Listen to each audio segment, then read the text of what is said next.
আমি যখন থেকে আন্ডার 19 ওয়ার্ল্ড কাপ শেষ করছি তখন থেকেই ওনার আন্ডারে খেলতেছিলাম, যে এনসিএল বিসিএলও উনি আমাদের টিমে ক্যাপ্টেন ছিল।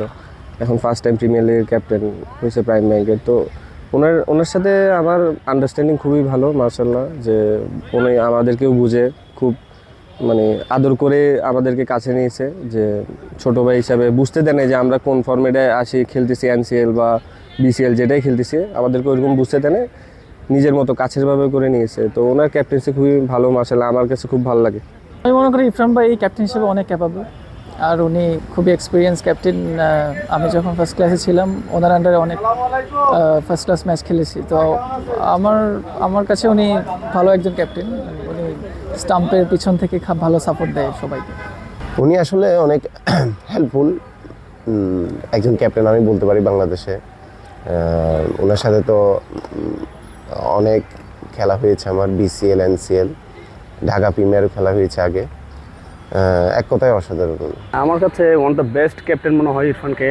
ও টিমকে যেভাবে মোটিভেট করে, যেভাবে গাইড করে রাখে, আমার মনে হয় প্রাইম ব্যাংক খুব ভালো চয়েস করছে যে ক্যাপ্টেন হিসেবে যোগ্য মানুষকে ক্যাপ্টেন্সি দিয়েছে।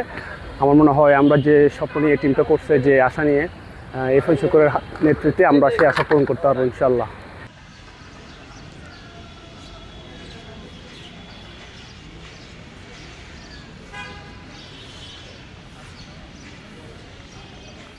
ক্যাপ্টেন্সি আমি অনেক এনজয় করি। আমি 2015 থেকে ক্যাপ্টেন্সি করছি ফার্স্ট ক্লাস লেভেল থেকে, আর 2017-18 আমি লিস্টে তো একবার ক্যাপ্টেন্সি করেছি। চ্যালেঞ্জ, অ্যাকচুয়ালি চ্যালেঞ্জটা তো অ্যাকসেপ্ট করতে হবে। এরকম চ্যালেঞ্জিং একটা প্রসপেক্ট নিয়ে টিমটা চালানো, আমি মনে করি এটা লিস্টে ক্রিকেটের জন্য আমাদের অনেক বেশি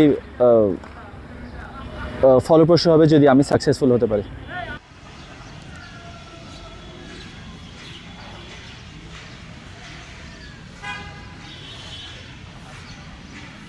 আমার জন্য অনেক ইজি হয়ে যাবে, কজ আমার সাথে ওদের বন্ডিংটা অনেক বেশি ভালো। আর হচ্ছে আর যেই 4-5 জন আছে, নাইম শেখ, জাকির হাসান, তাদের সাথে আমি বিফোর খেলছি।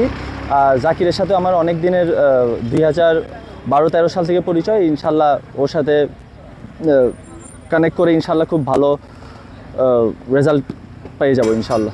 আপনারা আমাদের জন্য দোয়া করবেন। ইনশাল্লাহ আমি চেষ্টা করব আমাদের টিমকে চ্যাম্পিয়নশিপ উপহার দেওয়ার জন্য। ইনশাল্লাহ আমাদের জন্য দোয়া করবেন সবাই।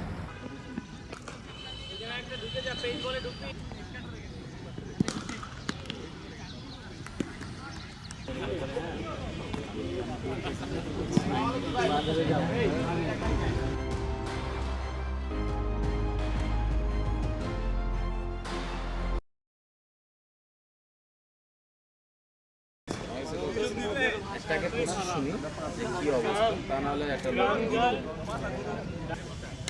সেলিব্রেশন বউ তো না।